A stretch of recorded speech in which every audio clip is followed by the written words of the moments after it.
राधे राधे कृष्ण कन्हैया गोपाल प्यारो मुरली बजैया। जय श्री राधे, जय श्री राधे। श्री राधा मानविहरी लाल श्री श्री बाबा महाराज के श्री चरणों में प्रणाम। श्लोक संख्या 132। कलिंद गिरि नंदिनी सलिल बिंदु संदोह भृन मृदुद गतिरतिश्रमं मिथुन मद्भुत क्रीडया अमंद रस तुंदिल भ्रमर वृंद वृंदाटवी निकुंज वर मंदिरे किमपि सुंदरम नंदति। इस श्लोक में ग्रंथकार श्री युगल सरकार के क्रीड़ा वैभव का दर्शन करा रहे हैं।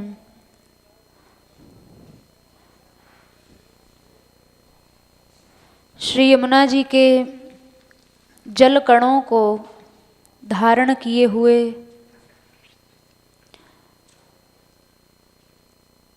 कोमल किंतु अमर्यादित गति से बढ़ी हुई रति के श्रम से जो श्रमित हो गए हैं, ऐसे युगल सरकार अपनी अद्भुत क्रीड़ा से भ्रमर समूह वाले श्री वृंदावन की निकुंजों में श्रेष्ठ मंदिरों में आनंदित हो रहे हैं।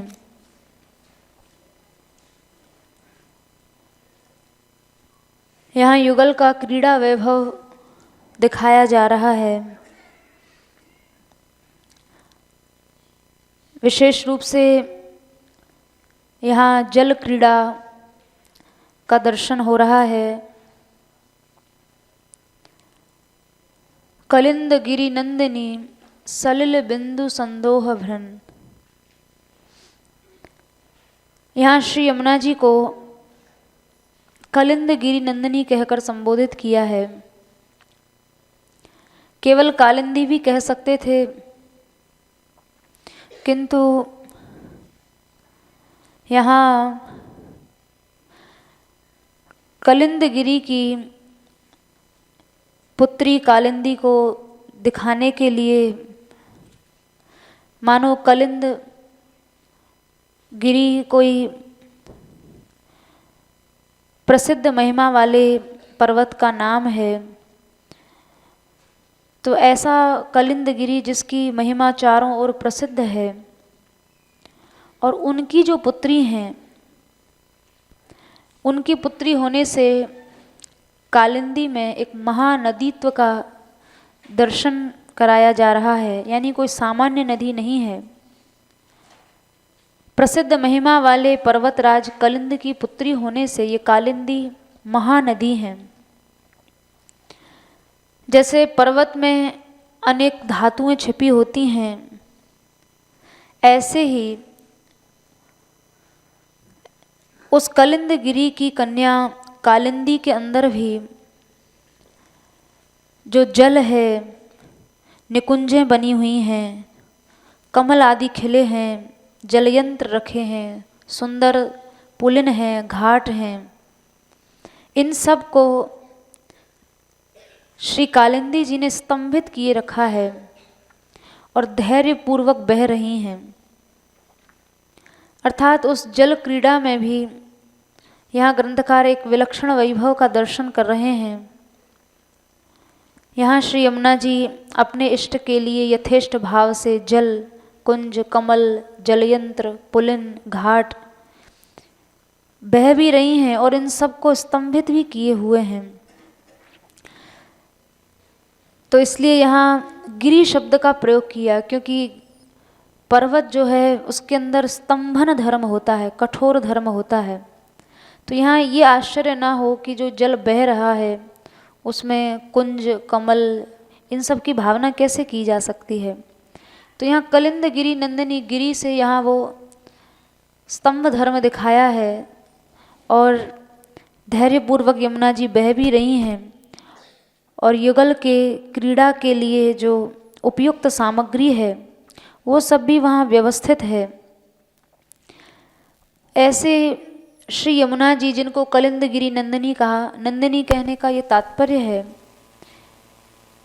कि अपने महान जनक को अपने गुणोत्कर्ष से आह्लादित कर रही हैं। अर्थात इनके जो पिता हैं कलिंद गिरी, वो भी अपनी बेटी के की गई सेवा से जब देख रहे हैं कि यमुना जी प्रिया प्रीतम की ऐसी सेवा कर रही हैं, तो इनके पिता भी इनकी सेवा से, इनके गुणोत्कर्ष को देखकर आह्लादित हो रहे हैं, प्रसन्न हो रहे हैं। हमारी कन्या का भाग्य धन्य है। यहाँ श्री यमुना जी यानी कालिंदी जी के साथ जो इनके पिता कलिंदगिरी का संबंध दिखाया है, वो इसलिए भी दिखाया है कि जैसे कलिंद राज ने अर्थात पिता ने इनका लालन पालन किया है, उस पिता के लाड़ प्यार का, वात्सल्य का श्री कालिंदी जी को अनुभवात्मक ज्ञान हुआ है। उन्होंने अनुभव किया है एक पिता का पुत्री के प्रति कैसा वात्सल्य होता है, लाड़ प्यार होता है। तो उसी लाड़ प्यार से यहाँ श्री यमुना जी प्रिया प्रियतम की सेवा करती हैं। जिस प्रकार वात्सल्य से इनके पिता ने इनका लालन पालन किया है, वैसे ही वात्सल्य से श्री कालिंदी प्रिया प्रियतम की सेवा कर रही हैं। उस कालिंदी के जल की बूंदों के समूह को श्री प्रिया प्रीतम ने, युगल सरकार ने धारण कर रखा है। तो कालिंदी का जल जिनके श्री अंग पर सुशोभित हो रहा है, तो इससे यहाँ स्पष्ट है कि युगल सरकार जल क्रीड़ा कर रहे हैं, एक दूसरे के ऊपर अंजलि में जल लिए हुए सेचन कर रहे हैं।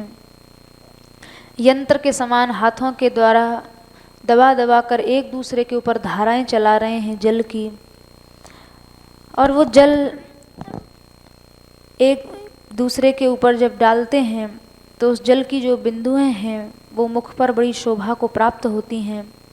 सुगंधित और जिनका सुचिक्कण श्री अंग है, ऐसे वो श्री प्रिया श्री युगल सरकार का सुगंधित और चिक्कण श्री अंग है। ऐसे उस दिव्य श्री अंग पर यमुना जी के जल की बिंदु वे बूंदें पंक्तिबद्ध होकर बड़ी प्रकाशित हो रही हैं। ये जो अद्भुत जल क्रीड़ा है, मिथुनम अद्भुत क्रीड़या, जिसको ग्रंथकार ने कहा परस्पर में जो श्री युगल सरकार अद्भुत क्रीड़ा कर रहे हैं, इस क्रीड़ा की अद्भुतता का शतककार ने शतक में वर्णन किया है। कैसी वह जल क्रीड़ा है, उसका कैसा आश्चर्यजनक स्वरूप है। जल क्रीड़ा काले कनक कमल इन्नेक विपिने, नीलीना श्री राधा यदधि कमलम चुंबित हरऊ, स्ववक्त्राब्ज भ्रांत्या हसित मथनालम स्थगयितुम, हसित्वा कांते नाध्रियतः सिताली परिकरा। जल क्रीड़ा के समय में सोने की कमलनी से श्री राधा रानी वन में छिप गईं। श्री राधा जब कमल वन में छिपी हैं तो श्याम सुंदर कमल वन में उन श्री राधा रानी को ढूंढ नहीं पाए, तो श्याम सुंदर उन कमलों को ही चूमने लगे, क्योंकि श्री जी का मुख भी कमल जैसा ही है। राधा रानी ने देखा कि मेरे मुख कमल की भ्रांति से ये कमलों को चूम रहे हैं, तो श्री राधा रानी को हंसी आ गई और उस हंसी को वे रोक नहीं पाई। जैसे ही हंसी आई तो प्रियतम ने हंसती हुई श्री राधा रानी को पकड़ लिया। तो इस पर श्री राधा रानी का जो सखी परिकर था वह भी हंसने लगा। और यहाँ श्याम सुंदर जिनको कमलों में श्री राधा रानी के मुख कमल की भ्रांति हो रही थी, अब कमल तो जड़ है, वो हंस तो नहीं सकता, पर श्री जी जब हंसी हैं तो वे जान गए कि यह राधा मुख कमल नहीं है। तब जहाँ श्री जी छिपी हुई थी वहीं से जब हंसी का उस सुमधुर हास की ध्वनि हुई तो श्याम सुंदर ने जाके श्री जी को पकड़ लिया। विदूरम सिंदूरम गतमपि विलेपांजनम अभूत, सृजो त्रुट्यन मुक्तावलिरपि दृशोर्द्वन्द्वमरुणं विहारैः कालिन्द्याम्भसि यदपि वृंदावन वने तथाप्यासीद राधा हरिवपुषि काव्येषु सुषमा। ऐसी श्री राधा रानी हैं यमुना जी में जल क्रीड़ा करने से जिनके मांग से सिंदूर हट गया है, नेत्रों से अंजन भी चला गया है, पुष्पमालाएं टूट गई हैं, जिनकी मुक्तावली भी टूट गई है, नेत्र युगल कुछ लाल लाल से हो गए हैं, कालिंदी के जल में ऐसी वो श्री राधा रानी विहार कर रही हैं। यद्यपि न मांग में सिंदूर है, न नेत्रों में अंजन है, पुष्पमाला बिखर गई है, मुक्तामाला बिखर गई है, तो भी यहाँ श्री युगल सरकार राधा रानी और श्याम सुंदर एक परम शोभा को प्राप्त हो रहे हैं। ब्रजराज नंदन नंदन श्री कृष्ण अपनी प्राण वल्लभा श्री राधा रानी के ऊपर वेग पूर्वक जल की बौछारें डाल रहे हैं और प्रिया जी राधा रानी भी अपने सखी समाज के साथ प्रियतम की ओर जल की बौछारें डाल रही हैं। तो जब श्री राधा रानी सेचन करती हैं तो इनके सींचने के वेग से जो श्याम सुंदर अभिषिंचित हुए हैं, उस समय श्याम सुंदर जब राधा रानी सखियों सहित श्याम सुंदर पर जल की बौछार डालती हैं तो श्याम सुंदर चतुर तो हैं ही, पानी में गोता लगा जाते हैं और श्री राधा रानी के इस तरह से जब गोता लगाकर जल में भीतर जाते हैं तो श्री जी की श्रोणी, उरु, जंघा, चरण युगल उनका स्पर्श करते हैं और अत्यंत आनंदित होते हैं। और इस तरह से कालिंदी श्री यमुना जी में करोड़ों करोड़ों चंद्रमाओं की छटा से भी जो सुंदर जिनकी हंसी है, ऐसे वो श्याम सुंदर सुदूर यमुना जी के जल में से निकलकर शोभा को प्राप्त हो रहे हैं। राधा कृष्णावतिरति रसोत्सुक्य मग्नौ सहैव कालिन्द्यापाकृत निज जले देश आस्तीर्ण पद में दीर्घम कालम सुरत समावेश ततस्तौ यदास्तां चक्रुः प्राणद्वय विचयनम कातरास्तर्हि सख्यः। यहाँ इन कुछ श्लोकों में, ये शतक से कुछ श्लोक लिए हैं जिनमें इस जल क्रीड़ा के विचित्र वैभव का दर्शन टीकाकार कराए हैं। श्री राधा रानी और श्याम सुंदर अत्यंत रति रस में उत्सुकता से मग्न होकर एक साथ कालिंदी के जल को छोड़ देते हैं और श्री यमुना जी से निकलकर थोड़ा सा दूर एक बड़ी सुंदर शैया जो यमुना जी ने स्वयं बना दी है, जहाँ कमल बिछे हुए हैं, और वहाँ दीर्घ काल तक श्री प्रिया प्रियतम सुरत समर करते हैं, रति युद्ध करते हैं। और इधर सखियाँ सब यमुना जी के जल में ढूंढ रही हैं कि अभी तो प्रिया प्रीतम यहीं जल क्रीड़ा कर रहे थे, अब ये कहाँ चले गए। तो मानो सखी समाज अपने दोनों प्राणों को ढूंढ रहा है। और दूसरी ओर श्री यमुना जी ने जब प्रिया प्रीतम को देखा इनकी एकांतिक रमण करने की इच्छा है, तो श्री यमुना जी ने अपना जल हटाकर वहीं रेतीला तट बना दिया और उस रेतीले तट पर कमलों से आस्तीर्ण एक बड़ा सुंदर स्थल बना दिया और वहाँ प्रिया प्रियतम सुरत समर करने लगे। परस्पर एक दूसरे के ऊपर कमल फेंक रहे हैं, एक दूसरे को देखकर हंस रहे हैं। और यही नहीं, अपने गंडूश दोनों गालों में यमुना जी का जल भरकर एक दूसरे के मुख और एक दूसरे के नेत्रों पर जल छोड़ रहे हैं। इस प्रकार एक दूसरे को सींचकर एक दूसरे को जीतने के अभिमान के साथ फिर दोनों जल में कभी डूब जाते हैं, फिर कभी बाहर निकल आते हैं, फिर कभी पानी से कमलों को निकाल लेते हैं। और उस समय गोरे और नीले तेज के रूप में श्री यमुना जी का जो जल है, श्री यमुना जी के उस जल में गौर और नील ये दोनों तेजों का चारों ओर बड़ा प्रकाश हो रहा है। दोनों तट स्वर्ण आदि रंग वाले कमलों की कलियों से युक्त हैं। दोनों तटों पर यमुना जी के स्वर्णिम कमल और कमल कलियां विकसित हैं। वो कैसा जल है, बोले अमृत का भी कोई सार हो, गन्ने का विकार, द्राक्षा और दूध का रस जैसा सुमधुर होता है, उससे भी कहीं अधिक मधुर रस से ये यमुना का जल युक्त है। इसके जो घाट हैं वो दिव्य मणियों के बने हुए हैं। उस सुंदर रत्न मणि में तटों पर मछलियां क्रीड़ा कर रही हैं। खेलत दिव्य सुरत्न मीन निकरास्फालेन चित्रायतम, ऐसा लग रहा है मानो यमुना जल में कोई सुंदर चित्रकारी कर दी गई है।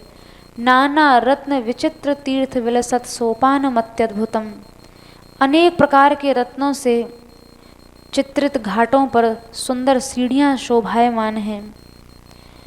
और इस तरह से यमुना जी के जो दोनों तट हैं वो बड़े ही आश्चर्यजनक हैं। उनका जो सौंदर्य है, जो सुंदरता है, वो देखने वालों के हृदय में आश्चर्य पैदा करने वाली है। वहाँ अनेक आश्चर्य में वृक्ष हैं जो सुंदर सुंदर पुष्पों से लदे हुए हैं। लताएं और कुंजों से परम जो मंजुल अर्थात सुंदर है, कपूर के समान स्वच्छ बालुका वाला यमुना जी का पुलिन है। चारों ओर सुगंधी फैल रही है। वहाँ के जो मृगी समूह हैं वो इधर उधर चकित दृष्टि से चारों ओर आंखें खोलते हैं, देखते हैं और आनंदित होते हैं। उस प्रांत के चारों ओर दिव्य अनेक कदम और चंपकों के वन की सुगंध फैल रही है, जहाँ अति तीव्र भाव से पराग समूह उड़ उड़कर इधर उधर फैल रहा है, क्योंकि जितने वृक्ष हैं सब पुष्पित हैं और उन पुष्पों से वहाँ की सुंदर जो हवा है वो पराग लेकर उड़ रही है। चारों ओर पराग बिखर रहा है। पक्षी उड़ते हुए कलरव कर रहे हैं। जिसके अगाध से अगाध अंतर में, यमुना जी के अगाध से अगाध अंतर में कमल उत्पन्न हो रहे हैं। ऐसे श्रेष्ठ जल से परिपूर्ण श्री राधा और श्री कृष्ण दोनों के आनंद को जो बढ़ाने वाली हैं वो श्री यमुना जी हैं। कृष्णानंद सा राधिका कृष्णानंद विवर्धनी बहुसुखम कृष्णा प्रपुष्णातु वह, साक्षात राधा रानी और श्याम सुंदर के आनंद को बढ़ाने वाली श्री यमुना आप लोगों के समस्त सुखों को पुष्ट करें। तो ये यहाँ जल क्रीड़ा के प्रसंग में कुछ शतक के श्लोक टीकाकार ने ग्रहण किए हैं और इन 8 श्लोकों के द्वारा यथासंभव जो अद्भुत वहाँ की विचित्रता है उसका वर्णन किया है। तो यही वह अद्भुत क्रीड़ा है जो जिसमें प्रिया प्रियतम दोनों मग्न हैं और इसी क्रीड़ा से उनको रतिश्रम हुआ है, क्योंकि हैं तो दोनों सुकुमार ही, क्रीड़ा से भी उन्हें श्रम हो जाता है। तो यहाँ जो प्रिया प्रियतम के श्री अंग में जो जल के बिंदु हैं, टीकाकार कह रहे हैं वो दोनों ही समझ लेने चाहिए। एक तो जल क्रीड़ा करके आए हैं, तो पानी से जैसे कोई व्यक्ति निकलता है तो जल के बिंदु शरीर पर स्वाभाविक रूप से होते ही हैं। तो एक तो यमुना जी का जल है, दूसरा उस यमुना जल में जो इन्होंने जल क्रीड़ा की है उस जल क्रीड़ा से इनके श्री अंग पर श्रम के बिंदु आ गए हैं। तो दोनों ही जल बिंदु यहाँ ग्रहण करने चाहिए। यमुना जी का जल बिंदु भी है और साथ में श्रम बिंदु भी है। तो यहाँ टीकाकार कह रहे हैं यदि यह माना जाए कि इन दोनों सुकुमारों को जल क्रीड़ा से श्रम हो गया है तो फिर ऐसी क्रीड़ा की ही क्यों। तो बोले नहीं नहीं, यहाँ ये युगल सरकार जो है अमंद रस तुंदिल, ये ऐसे रस से पुष्ट हैं जो कभी मंद नहीं पड़ता है, शिथिल नहीं पड़ता है। अर्थात यहाँ प्रिया प्रीतम भले ही सुकुमार हैं, उन्हें जल क्रीड़ा से श्रम हो जाता है, रति श्रम हो जाता है, तो भी ये नहीं भूलना चाहिए कि ये दोनों जो युगल हैं ये अमंद रस से पुष्ट हैं, यानी ऐसे रस से पुष्ट हैं जो कभी शिथिल पड़ता ही नहीं है। यद्यपि बड़े सुकुमार हैं, इनकी सुकुमारता की उपमा इन्हीं की सुकुमारता से दी जा सकती है। संसार में ऐसी कोई वस्तु नहीं है जिससे श्री प्रिया प्रीतम की सुकुमारता की उपमा दी जा सके, किंतु रति में जो इन दोनों की प्रबल रुचि है, इस क्रीड़ा में जो इनकी प्रबल रुचि है, उससे ये दोनों उस स्मर युद्ध को सह जाते हैं। अर्थात सुकुमार होने के साथ साथ ये सुरत युद्ध के शूर भी हैं, सुकुमार भी हैं और उस सुरत युद्ध के या उस सुरत क्रीड़ा के शूर भी हैं।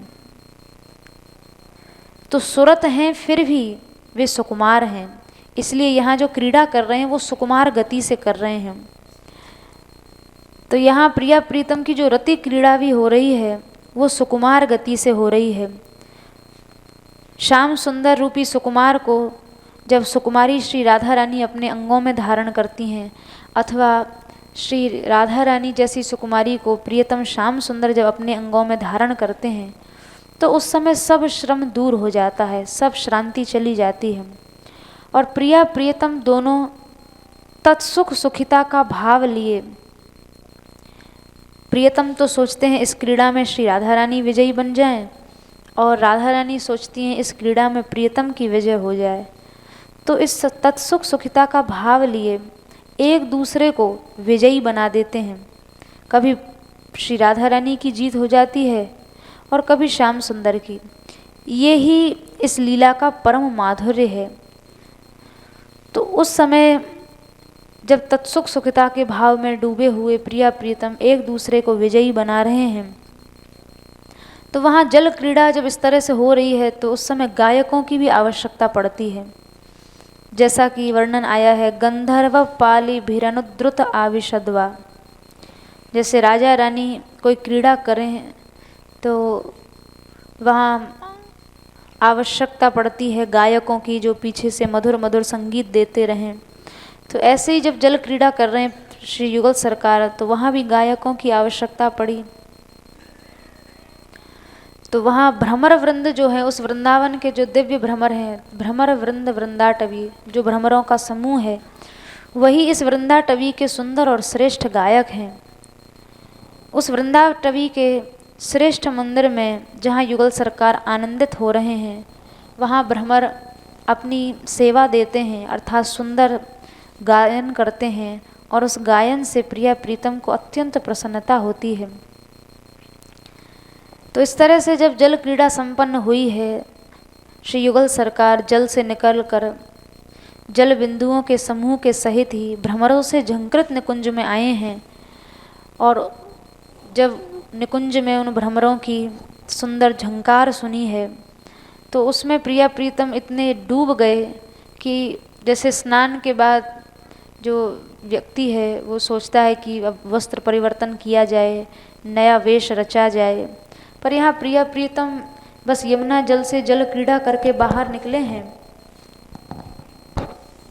और बाहर निकलते ही भ्रमरों की झंकार सुनकर वो इतने मस्त हो गए हैं कि नवीन वेश रचना की भी उनको अपेक्षा नहीं रही। सखियाँ अब आकर उनके वस्त्र बदलें या दूसरा उनका श्रृंगार करें, अब ये भी नहीं चाहते। अर्थात ऐसे उन भ्रमरों की गायकी को सुनकर वे आनंदित हो जाते हैं। आगे क्या करना है ये सब बातें भी भूल जाते हैं। तो उस समय भ्रमर क्या गा रहे हैं? उस समय भ्रमर श्री युगल सरकार के प्रभुत्व को गाते हैं, क्योंकि ये भ्रमर जो है वो सामान्य नहीं है, वृंदाटवी के भ्रमर हैं, इसलिए ये भी सच्चिदानंदमय हैं। तो प्रिया प्रीतम के रति श्रम, अद्भुत क्रीड़ा और रस से तुंदिल होने का गान यहाँ भ्रमर कर रहे हैं। यानी प्रिया प्रीतम को कैसा रतिश्रम हुआ है, ऐसी कौन सी उन्होंने अद्भुत क्रीड़ा की है, और प्रिया प्रीतम कैसे रस से तुंदिल हैं, रस से पुष्ट हैं, इन सब प्रिया प्रीतम के गुणों को यहाँ भ्रमर गा रहे हैं। जब प्रिया प्रीतम क्रीड़ा करते हैं तो ये भ्रमर उनके आगे पीछे दौड़ते हैं, क्योंकि उनके अंगों की सुगंध के ये लंपट बन गए हैं। अब उनके श्री अंग की गंध के बिना ये रह नहीं सकते। और जब युगल में कुंज, जब श्री युगल सरकार कुंज में विराजते हैं, तो वहाँ आकर भी ये भ्रमर गान करने लग जाते हैं। और जब युगल सरकार कोई विशेष विलास करते हैं, तो उस समय की उनकी सुकुमारता को भी ये भ्रमर गाते हैं। देखो ये कैसे सुकुमार युगल हैं, इन्हें विलास में स्वेद बिंदु आ गए हैं। तो मानो टीकाकारी ये भाव दिखा रहे हैं कि यहाँ जो भाव ग्रंथकार ने गाया है, ये उन भ्रमरों के ही श्रीमुख से निकला है, जिन भ्रमरों ने इस लीला का साक्षात दर्शन किया है। कलिंद गिरि नंदनी सलिल बिंदु संदोह भ्रन। मृदूद गति रतिश्रम मिथुन मधुवत क्रीड़या। श्री युगल सरकार की यह जो विलक्षण जल क्रीड़ा है, भ्रमरों ने इसको देखा है और भ्रमरों ने ही इस लीला को गाया है। कालिंदी के जल के समान श्रम बिंदु भी प्रिया प्रीतम के मुख पर श्याम वर्ण के हैं, क्योंकि कालिंदी जी का जो वर्ण है वो श्याम वर्णा है। तो श्याम वर्णा होने के कारण जो श्याम वर्णा कालिंदी का जल प्रिया प्रीतम के मुख पर आया है, वो बिंदु समूह भी श्याम वर्ण के हैं। तो यहाँ प्रियतम के श्री अंग पर श्याम बिंदु, दूसरा भाव यहाँ ये दे रहे हैं कि श्याम सुंदर भी श्याम वर्ण के हैं। अब जब उनके मुख पर ये जल बिंदु आए तो श्री कृष्ण श्याम वर्ण के हैं, इसलिए वो बिंदु भी श्याम वर्ण हो गए। और श्याम सुंदर की परछाई राधा रानी के ऊपर पड़ी, तो यहाँ प्रियतम के वर्ण की संक्रांति हो जाने के कारण राधा रानी के मुख पर भी जो जल बिंदु दिखाई दिए वो भी श्याम वर्ण के दिखाई दिए। तो श्याम वर्ण के जल बिंदुओं से श्री युगल सरकार के मुख की दिव्य शोभा हो रही है। वे श्री युगल सरकार एक विलक्षण शोभा को प्राप्त हो रहे हैं और उसी का दर्शन यहाँ ग्रंथकार किए हैं। ऐसे युगल सरकार हैं जो अमंद रस तुंदिल, ऐसा रस जो कभी मंद नहीं पड़ता है, शिथिल नहीं पड़ता है, उस रस से श्री युगल सरकार पुष्ट हैं। भ्रमर वृंद वृंदाटवी, जिस वृंदाटवी के कुंज में प्रिया प्रीतम विराजमान हैं, वहाँ भ्रमर वृंद गुंजार कर रहा है, प्रिया प्रीतम की लीला का गान कर रहा है। निकुंज वर मंदिरे किमपि सुंदरम नंदती, और इस तरह से इस वृंदाटवी की सुंदर और श्रेष्ठ निकुंज मंदिर में किमपि से तात्पर्य है कोई अनिर्वचनीय युगल, जिनके विषय में कुछ कहा नहीं जा सकता, जिनकी शोभा का वर्णन किया नहीं जा सकता है। किमपि सुंदरम नंदती, इस तरह से वो सुंदर युगल वहाँ वृंदाटवी की श्रेष्ठ निकुंज मंदिर में लीला करते हुए आनंद को प्राप्त हो रहे हैं। और इस तरह से इस श्लोक में ग्रंथकार ने श्री युगल सरकार का जो क्रीड़ा वैभव है उसका दर्शन करते हुए अपनी वाणी में उसको व्यक्त किया है। जय श्री राधे।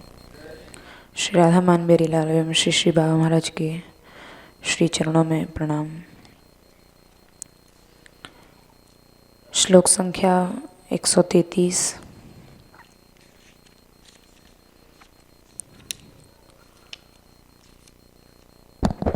व्याकोशेन्दिवर विकसिता मंद हेमारविंद, श्रीमन्नी स्यंदन रति रसांदोली कंदर्प केली, वृंदारण्ये नवरस सुधा स्यंदीपादारविंदम, ज्योतिर्द्वंदम किमपि परमानंद कंदम चकास्ति।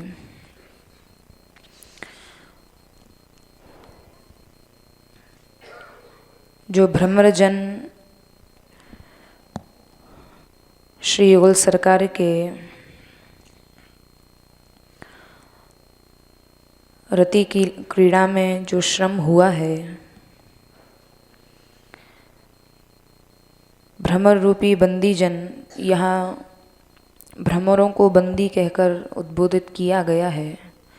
जैसे कोई राजा होता है, राजा को जगाने के लिए बंदीजन स्तुति किया करते हैं, उसके गुणों का बखान किया करते हैं, जिससे राजा का और उत्साहवर्धन हो।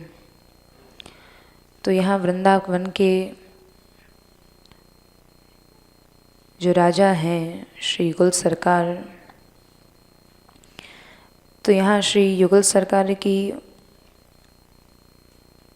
उस रति के लिए श्रम को भ्रमर वृंद बंदी के रूप में उन लीलाओं को गा रहे हैं, जिनको वैतालिकों के गीत कहा जाता है, जिसको स्तुति पाठ या प्रिया प्रियतम का जो लीला है उसको गा रहे हैं। परस्पर अनुराग, सौभाग्य, स्मर समर के रस की प्रबलता से जिनका उत्साह बढ़ा हुआ है। युगल सरकार ने अभी अभी जो रति क्रीड़ा की है उससे हृदय में अत्यंत उत्साह बढ़ा हुआ है। सौभाग्य का उत्साह, स्मर समर के रस का उत्साह, अनुराग का उत्साह। तो ऐसे उन गीतों को भ्रमर रूपी बंदीजन गा रहे हैं। तो इस पद्य का यही भाव है कि उस समय में दोनों प्रिया प्रियतम की कैसी शोभा हो रही है, किस प्रकार भ्रमरजन गा रहे हैं, और उन भ्रमरों के उस स्तुति पाठ को सुनकर दोनों प्रिया प्रियतम कैसे प्रसन्न हो रहे हैं। क्योंकि यहाँ पर जो युगल सरकार की मनोवृत्ति है और उस मनोवृत्ति से ही बने हुए रति और काम के ओज का प्रभाव है कि उस समय में जो उनका स्वरूप बना हुआ है, श्री राधा रानी की युगल सरकार की जो अंतरंग सखी है, वह सखी प्रसन्न होकर अपने मन रूपी सखी के प्रति कहती है कि अहो मेरा कैसा सौभाग्य है कि स्वयं वृंदा सखी के द्वारा परिष्कृत जो तल्प है, अभी अभी दोनों युगल सरकार को श्रम हुआ है रति क्रीड़ा करके, तो यहाँ वृंदा सखी के द्वारा श्री युगल सरकार का जो बिस्तर है, तल्प है, वो वृंदा सखी ने अभी अभी उसको परिष्कृत किया, स्वच्छ किया है, और फिर से उस तल्प पर यह क्रीड़ा स्मर समर की जो क्रीड़ा है, और युगल सरकार उस तल्प पर ऐसे उदित हो रहे हैं मानो श्री वृंदावन में कोई दो ज्योतियाँ सुशोभित हैं। ऐसा युगल सरकार का यहाँ स्वरूप है। तो इस पद्य का जो मूल भाव है, जो ग्रंथकार वर्णन कर रहे हैं कि श्री धाम में युगल ज्योति प्रकाशित हो रही है। कैसी प्रकाशित हो रही है? जैसे कोई विकसित नील कमल और पूर्ण प्रफुल्लित स्वर्ण कमल की शोभा वाली दो दिव्य ज्योतियाँ प्रकाशित हो रही हैं। और ऐसी शोभा है जो निर्झरित रति रस से चंचल बनी हुई प्रेम केली वाली नवीन रसुधा को प्रवाहित करने वाली अवर्णनीय परमानंद की उत्पत्ति स्थली वाली ऐसी ज्योति श्री वृंदावन में प्रकाशित हो रही हैं। तो यहाँ पर श्री वृंदावन में दो ज्योतियाँ सुशोभित हो रही हैं, यह इसका मूल अर्थ है। फिर से आनंद और ज्योति आदि पदों के संबंध से यहाँ वृंदारण्य का विशेष स्वरूप प्रकट हो रहा है इस पद्य में कि ये जो ज्योतियाँ प्रकट हो रही हैं, दिव्य ज्योतियाँ, ये इस वृंदावन की भूमि में ही प्रकट हो रही हैं। ये वृंदावन की भूमि कैसी है, क्या स्वरूप है इसका, और ये वृंदावन की भूमि का ऐसा सौभाग्य क्यों है कि यहाँ पर ये दोनों ज्योतियाँ प्रकाशित हो रही हैं। शतक में भी शतककार ने कहा है, त्रैगुण्यातीत पूर्वोज्ज्वल विमल महाकाम बीजात्म दिव्य ज्योति स्वानंद सिंधु किमपि सुमधुरम दीपमाश्चर्यमस्ति।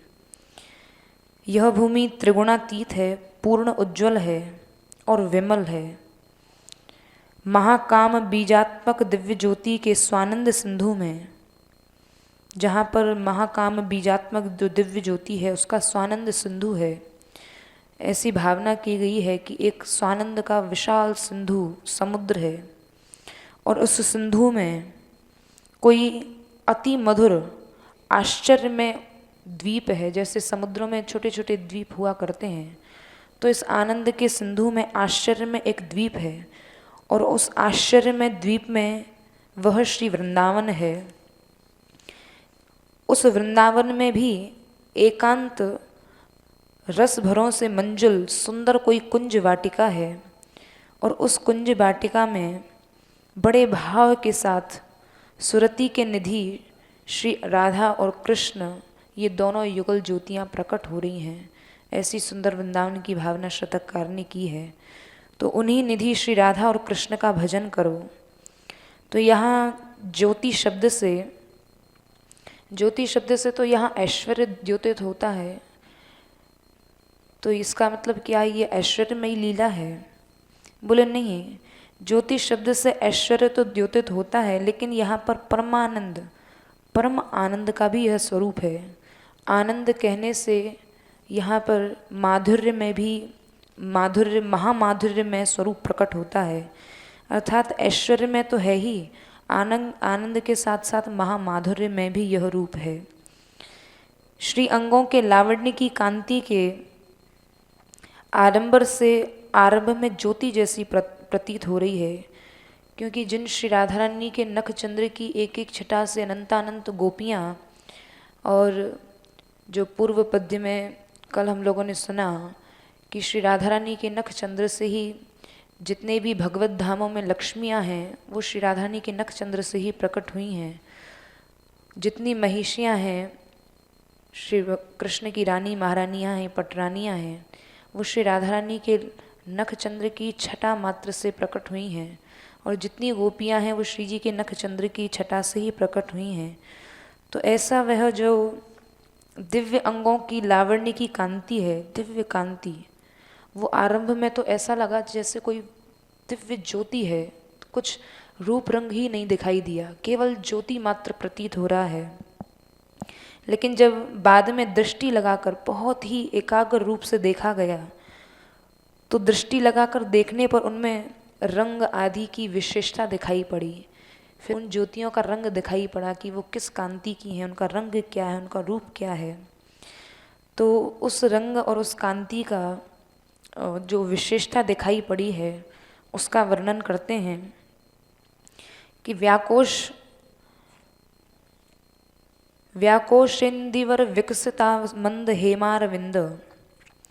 व्याकोश का अर्थ है कि वो जो ज्योति दिखाई पड़ी, जो दिव्य प्रकाश दिखाई पड़ा, वो जब गौर से देखा गया, बड़े ध्यान पूर्वक देखा गया, तो प्रफुल्ल और खिला हुआ इंदिवर अर्थात नील कमल और विकसित आम्लान यानी प्रफुल्ल स्वर्ण में कमल, दो कमल दिखाई पड़े, एक नील कमल और एक स्वर्ण में कमल दिखाई पड़ा। दोनों की विशेष श्री है, एक गौर श्री है और एक श्याम शोभा को प्राप्त है। तो यह उनका कांति वहाँ दिखाई पड़ी है। गौर से दृष्टि लगाकर जब देखा गया है कि एक नील कमल है पूर्ण विकसित है और एक स्वर्ण कमल है वो भी पूर्ण विकसित है, दो कमल दिखाई पड़े हैं। तो यहाँ पर जो आनंद शब्द कहा गया है, आनंद शब्द का तात्पर्य है कि श्री राधा रानी यहाँ पर उनका आसज्जा भाव है जो सदैव श्याम सुंदर के ऊपर कृपा करती हैं और सदैव श्याम सुंदर जिनमें आसक्त रहते हैं और श्याम सुंदर श्री राधा रानी में आसक्त हैं। इसी के लिए श्याम सुंदर सदैव आसक्ति का कंकण बांधे हुए रहते हैं। तो यहाँ पर आसक्ति का कंकण बांधे होने के कारण, सदा अभिलाषा के कारण श्याम सुंदर सदैव काकू वचन, दीन वचन बोलते हैं। कभी श्री राधा रानी के प्रति दीन वचन बोलते हैं, कभी श्री जी की सखियों को मनाते हैं कि मुझे उस रस की प्राप्ति करनी है तो पहले तुम सखी जनों की ही कृपा से मैं उस रस की प्राप्ति कर सकता हूँ। तो यहाँ पर श्याम सुंदर जो सदैव दीन वचन बोलते हैं, यह उनका दैन्य है और यही उनके आसक्ति का द्योतक है कि सदैव श्याम सुंदर आसक्ति का कंकण बांधे हुए हैं। तो यहाँ पर अमंद होना संगत नहीं होता है, अतः अमंद को युगल का विशेषण न मानकर हेमार विंद स्वर्ण कमल यहाँ विशेषण माना गया है कि यहाँ पर श्री राधा रानी स्वर्ण कमल, हेमार विंद स्वर्ण कमल का विशेषण यहाँ दिया गया है। अर्थात यह रस मंद नहीं होता है, अमंद नहीं है, यह तो विशेष हेमार विंद स्वर्ण कमल है।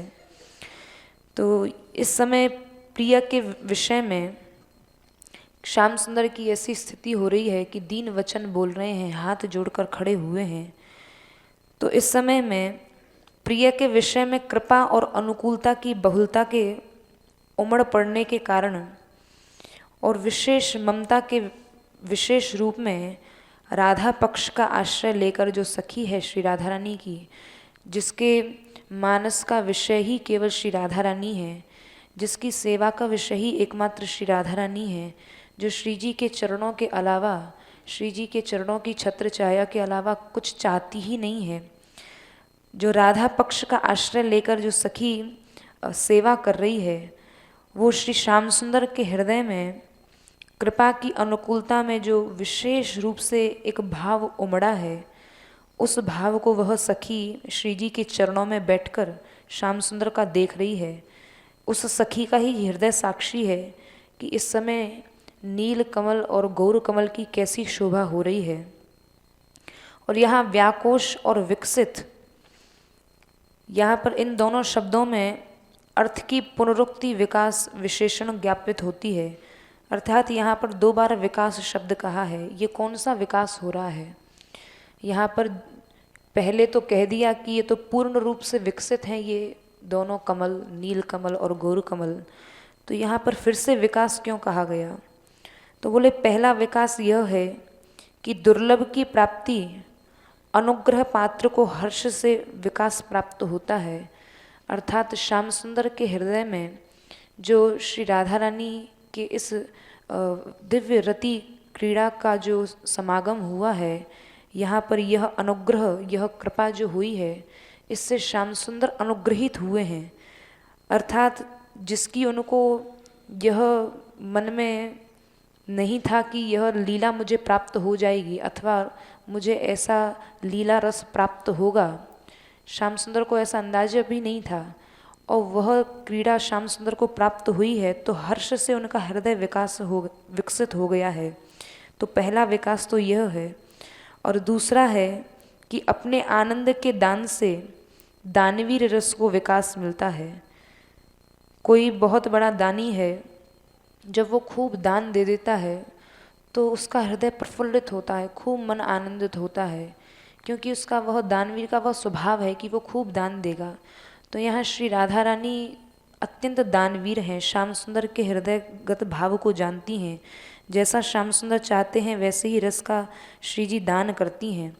तो यहाँ उस रति क्रीड़ा का दान करने के बाद यहाँ श्री जी के हृदय को जो विकास मिला है, यह दूसरा आनंद, इसलिए यहाँ 2 बार विकास शब्द का प्रयोग किया गया है कि एक तो नील कमल और गौर कमल विकसित हैं ही, और उनके हृदय का जो विकास हुआ है, इसलिए यहाँ 2 बार विकास शब्द का प्रयोग किया गया है। तो श्री राधा रानी और श्याम सुंदर दोनों का यह दिव्य स्वरूप जो प्रकट हो रहा है यहाँ वृंदावन की भूमि में, एकांत मंजुल कुंज में, इस कुंज वाटिका में, यहाँ पर कृष्ण का तो दास भाव है और श्री राधा रानी यहाँ स्वामिनी भाव में विराजी हुई हैं। तो यहाँ पर दास को स्वामिनी के प्रतिकूल इंगित में संदेह करने के कारण सहसा संकोच ही था। स्वामिनी जो इशारे कर रही हैं, क्या कहना चाह रही हैं या वो कौन सी लीला करना चाह रही हैं, ऐसा श्याम सुंदर को संकोच था। लेकिन जिस क्षण में प्रफुल्लता देखी गई, थोड़ी ही देर में श्याम सुंदर ने देखा कि श्री राधा रानी वहाँ उस तल्प पर, जिस वृंदावन के कुंज में जो वृंदा सखी ने श्री श्याम सुंदर के लिए, प्रिया प्रियतम के लिए जो सुंदर बिछौना बिछाया है, उस पर स्वामिनी जी बैठी हुई हैं, और तुरंत एक क्षण में ही श्री जी के मुख पर मुस्कुराहट देखकर प्रफुल्लता देखी है, तब वह भी व्यावृत संकोच हो गया। अर्थात श्याम सुंदर व्यावृत संकोच उसको कहते हैं, जो संकोच भी हो लेकिन उस संकोच को छिपा लिया जाए। पीछे की ओर मुड़कर श्री राधा रानी ने देखा है, प्रफुल्लता हुई है, तो इसलिए उसको हेमारविंद में तो पहले ही विकास हो गया था, क्योंकि श्री राधा रानी तो अत्यंत कृपाशीला हैं, कृपा करने वाली हैं। लेकिन यहाँ संदेहशीलता क्यों है, यहाँ ऐसा संदेह क्यों किया गया? तो यहाँ प्रश्न तो बड़ा सुंदर किया गया है। तो इसका यही उत्तर दिया गया है कि दास्य धर्म ही ऐसा है कि जिसमें स्वामी की अनुकूलता प्रतिकूलता का संदेह बना ही रहता है। दास को सदा यही संदेह रहता है कि पता नहीं किस समय स्वामी की अनुकूलता होगी, किस समय प्रतिकूलता होगी। तो दास का यही एक धर्म है कि वो सदैव अपने स्वामी की ओर देखता ही रहता है कि पता नहीं कब अनुकूलता हो, कब प्रतिकूलता हो, मेरे लायक क्या सेवा हो।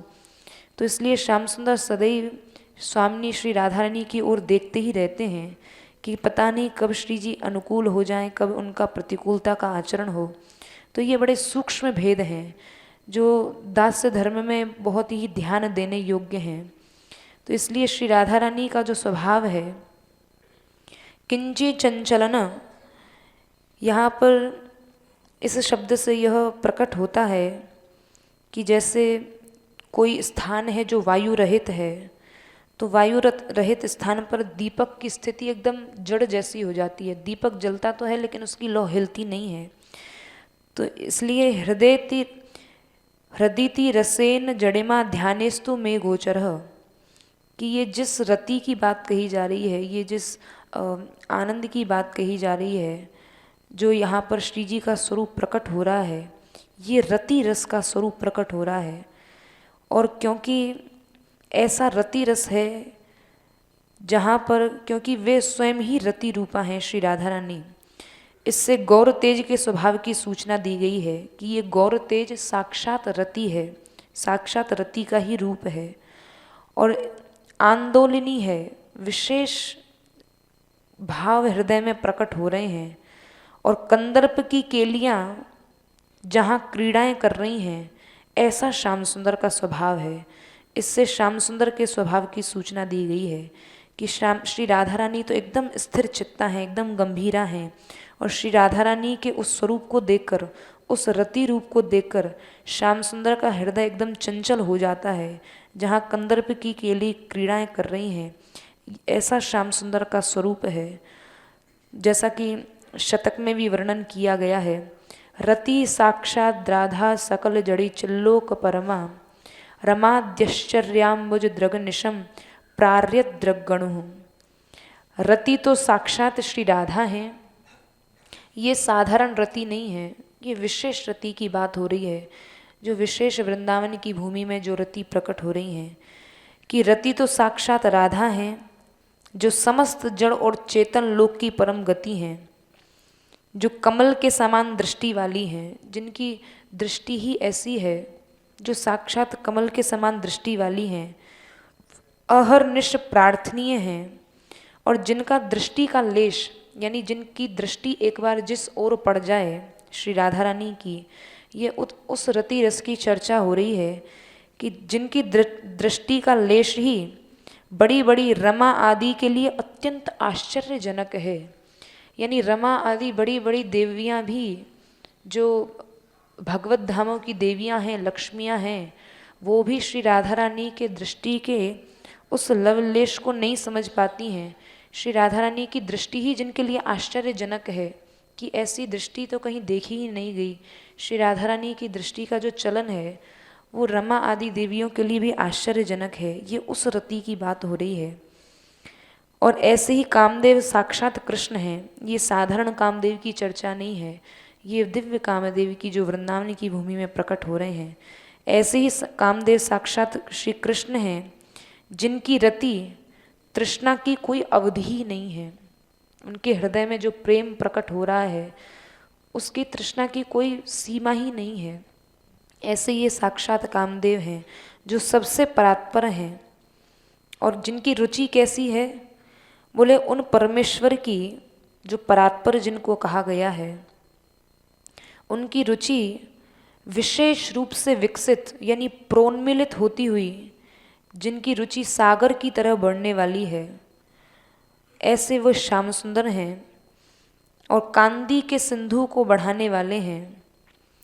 रुचि का एक कांति लव जिनका है, श्री राधा रानी साक्षात रति रूपा हैं और वो श्याम सुंदर साक्षात कामदेव स्वरूप हैं। ऐसा जिनका सुंदर स्वरूप है, तो स्वरूप का यहाँ वर्णन कर रहे हैं कि जिनके निर्विघ्न रूप से रति रस का कारण आंदोलित हो रहा है, दोनों के हृदय में जो प्रेम है, दो युगल सरकार का जो प्रेम है जो दोनों के हृदय में प्रकट हो रहा है, वो विशेष रूप से आंदोलित हो रहा है।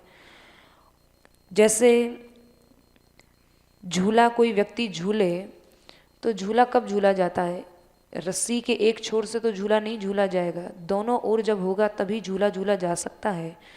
तो ऐसे ही यहाँ पर जो युगल सरकार के हृदय में जो प्रेम की वृद्धि हो रही है, प्रेम का आंदोलन हो रहा है, वो दोनों के ही हृदय में हो रहा है, किसी एक के नहीं हो रहा है। इसलिए यहाँ पर श्री राधा रानी का जो रस है, प्रेम है, वो तो अति गंभीर है और श्याम सुंदर का जो रस की वृद्धि हो रही है वो अति चंचल है। तो यहाँ अचंचल रस से ही कंदर्प में चंचलता आती है, ऐसा यहाँ विरोधाभास अलंकार है। और यहाँ पर जो अचंचल रस कहकर यहाँ पर ये इस रस को बताया है, बोले ये रस कैसा है?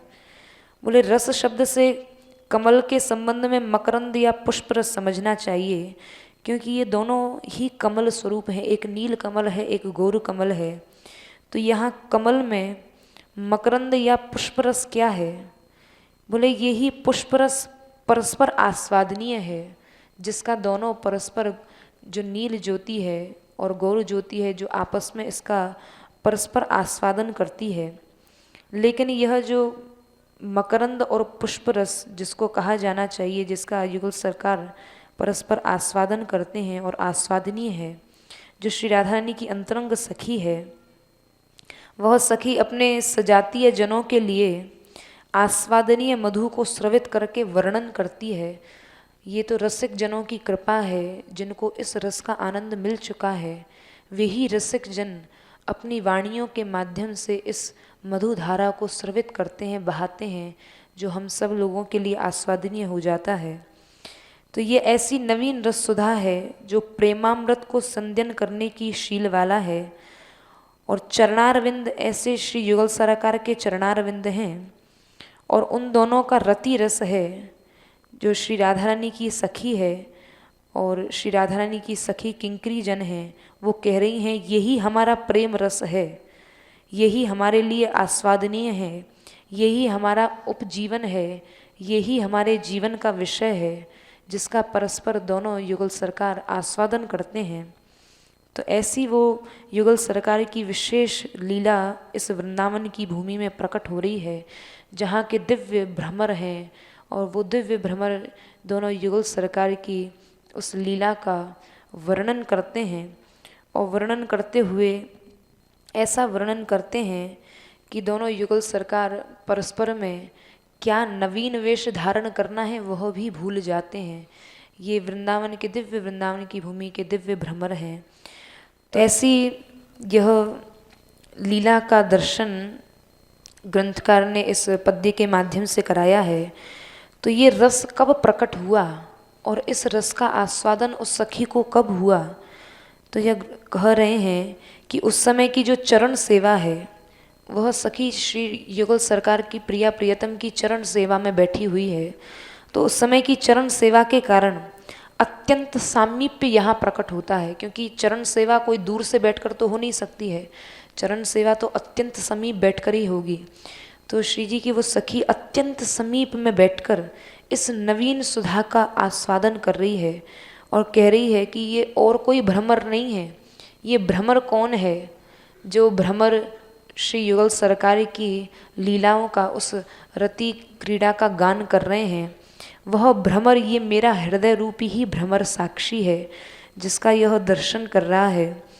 क्योंकि चरण सुधा का ज्ञान दासी जनों को ही हो सकता है, दासी जनों को ही अपने स्वामी या स्वामिनी की अंतरंग से अंतरंग सेवा में अधिकार प्राप्त होता है। तो बोले ये भ्रमर और कोई नहीं, यह भ्रमर मेरा हृदय ही भ्रमर है, जो इस दोनों के ये जो पुष्प रस प्रकट हो रहा है, जो कमल का जो मकरंद है, इसका यह भ्रमर ही पान कर रहा है। और ये परस्पर दोनों कमलों के ही दोनों का विकास हो रहा है। अर्थात यहाँ पर कमल का विकास कब होता है? कमल का विकास होता है जब सूर्य उदित होता है। जैसे ही सूर्य उदित होता है तभी कमल का विकास होता है। बोले इन दोनों कमलों में विकास कहाँ से आया?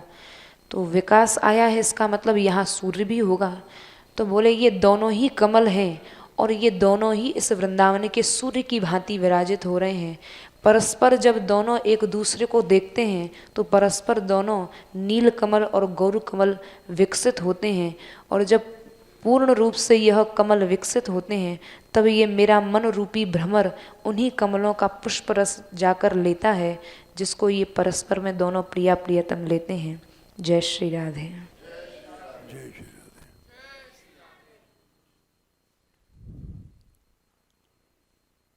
ये ग्रंथ यद्यप मुक्तक है, किंतु इसको मुक्तक भी नहीं कहा जा सकता, कि कभी जो व्याख्या इन्होंने किया श्री जी के स्वरूप की और उसमें जो अंगों की विशेषता बताई, ध्यानस्थ में गोचर, ये 74 श्लोक में संख्या में ये श्लोक आता है। और वहाँ का प्रसंग इन्होंने कहा तो उसको देखना पड़ा कि तो 74 नंबर का श्लोक था। इसका उदाहरण इन्होंने 133 में किया, तो ये मुक्तक नहीं कहा जा सकता, क्योंकि युगल रस सरकार तो एक ही हैं और जो मुरली ने जल विहार का वर्णन किया 132 श्लोक में और उसमें 74वां श्लोक आया, ये मुक्तक नहीं है, क्योंकि युगल सरकार एक ही है और सब युगल सरकार एक है, एक ही ये सबके हैं। तो हम इसको मुक्तक नहीं मांगते,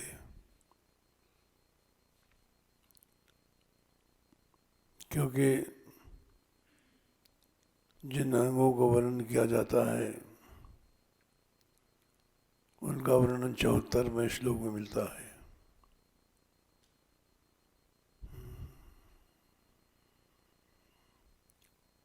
सब संबद्ध है।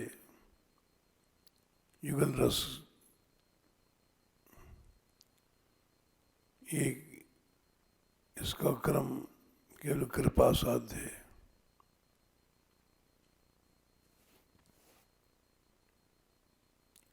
और कृपा से अनुभूति होती है।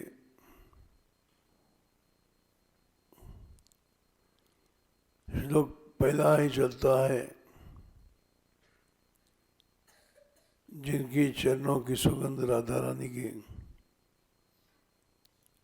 अंजल की हवा खेलते समय श्याम सुंदर को लगी और यस्या कलापि वसनांचल खेलनोथ, उन्होंने अपने आप को धन्य समझ लिया।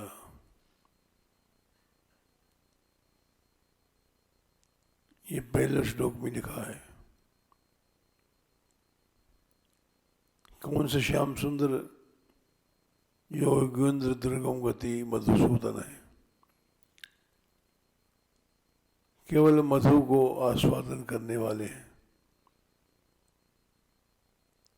केवल रसिक हैं, प्रिया जी के दिव्य मधु का आस्वादन करने वाले ऐसे कृष्ण है इसके नायक।